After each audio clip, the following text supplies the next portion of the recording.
avoid making noise, because we have to leave here tonight making noise. And I don't want to shock you, but this library has a unisex bathroom, which is one of the reasons that they claim we should not get into the ERA. So, anyway, thank you. Thank you for being here tonight. This is the kickoff campaign for getting an Equal Rights Amendment passed at the state level and maybe even the federal level this year, right?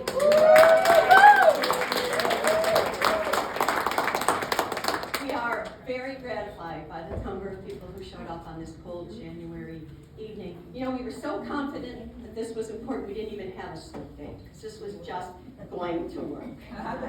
But we did set our intentions to have a full house, and we did. We do. So we might need the kind of ushers that we have at church, holding up one or two fingers if you've got seats next to you, because we are expecting more folks. I'm always happy to see the chronic activists, the people who show up no matter what, and you recognize the intersectionality of the issues, and so thank you for what you do. I'm also happy to see some unfamiliar faces, because we need all the bodies possible involved in this campaign. Also, welcome to our male allies. Women would not have gotten the vote in 1920 were it not for the men. And let's not clap too much for them. But we will not get an ERA either without the men. So thank you for showing up. I couldn't decide where to stand, so I'm going to kind of be here or there, and they're trying to film this, so I apologize for my decision. So I want to give a big shout out. Put this down, that would help me. To those who made this event possible tonight. First, I want to thank the Alice Brigade. They are the steering committee for the Women's Rights Awareness Campaign. They are sprinkled throughout the audience in these lilac-colored t-shirts with Alice Paul's face on the front. So I'm really grateful for all the work they did to help make this possible. And check out the various stations around the room, if you would. The Saratoga Library, they did not just host us tonight. They stepped up to be a co-sponsor of this event. That's a big deal. So we thank you, and we also thank Katie, who is running tech tonight for us. Thank you. And last but not least, our Saratoga County's League of Women Voters leadership team. The board members, the officers, and the off-board leadership chairs. You may have heard me say this before, but for me, the League of Women Voters is one-stop shopping for activists.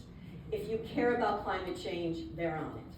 If you care about social justice, if you care about food insecurity, and they're exhausting, right? They're everywhere doing all of this stuff. Gun safety, racial justice, bodily autonomy. There are over 200 men and women strong in Saratoga County, which is really great if you look at the stats for other counties. So I would like the leaders of the League of Women Voters just to stand, please, if you would. On your own here. Just stand.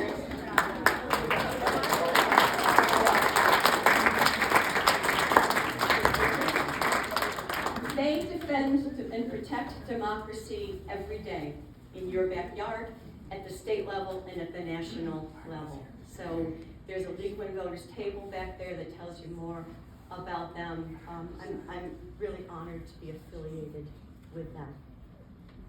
So, let's finish what they started.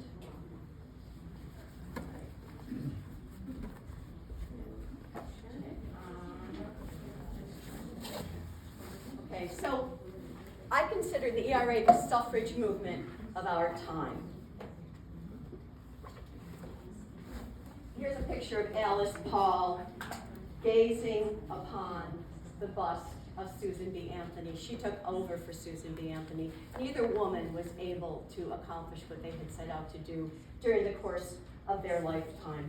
Alice Paul wrote the wording for the ERA at the age of 38 in 1923. And she presented it every year to Congress for decades, only to be ignored, essentially. So we look back with much gratitude and reverence for the suffragists, for those who fought so hard to give women the right to vote. We know what they went through. They were jailed, they were force-fed, they were spat upon, they were tripped, they were beat up when they went on marches, and they kept marching even though there was no repercussions for the police who did that to these women. They kept going. And now it's up to us to get the ERA over the finish line, 100 years after Alice Paul first proposed it. So I need to take a personal moment and just say to you, so many people said to me, okay, you're right, you'll be fine. Oh, you're nervous? I am really nervous. And the reason I am nervous, I've done hundreds of public presentations in my life, hundreds. As a school administrator, as an adjunct professor, as an author, as an activist. But this tonight, this presentation, feels like the most important presentation I have ever done. Because this feels to me like do or die. It's now or never. And we have a chance this year. It's been said we have never been closer. So we thought to make it happen. What happens with this campaign will define who we are as a nation and what we leave our daughters and their daughters and our sons and their daughters. It matters. It matters that much, and I feel the weight of it very, very heavily. So it's my job tonight to rile you up even more than you already are, because you are already a rowdy group. Thank you.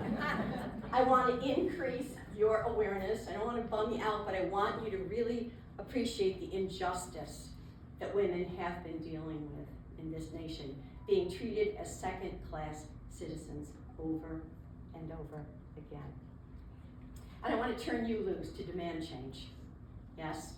Yeah. Yes. Okay, thank you. We have 10 months. We have 10 months until November of 24, when the New York State Equal Rights Amendment will be passed, will be put up for vote and hopefully passed. It'll be very positive. Yes. All right.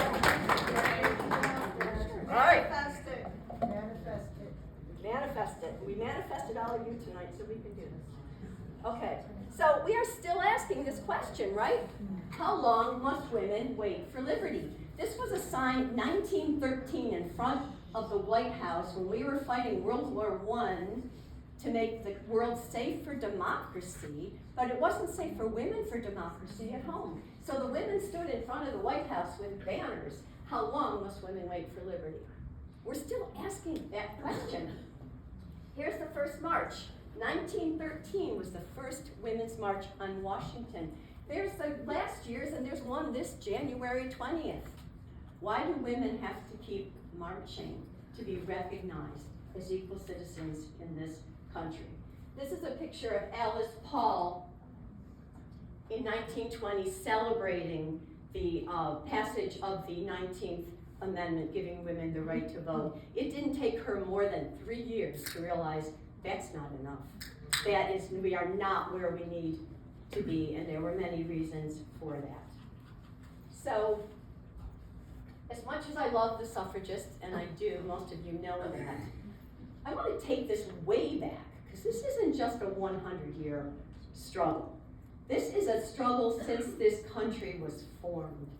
In 1776, Abigail Adams wrote to her husband.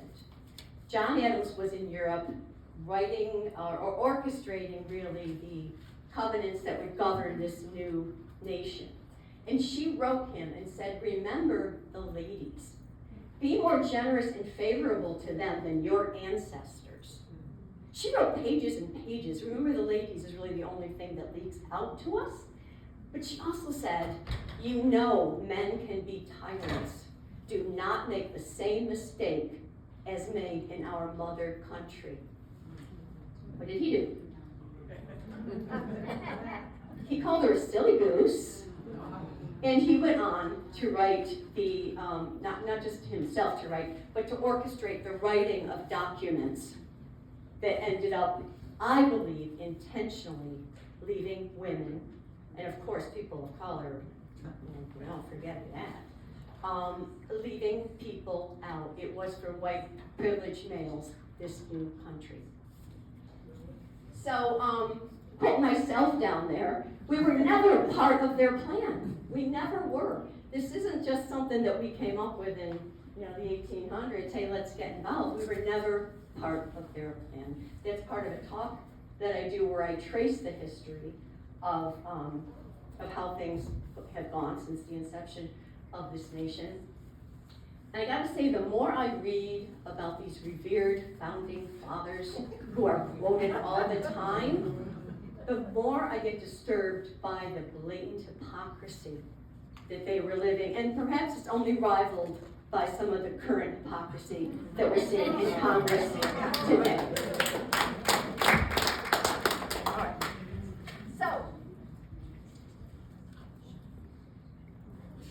I want this to really sink in. We are the only industrialized nation without gender equality codified in our Constitution. The only one.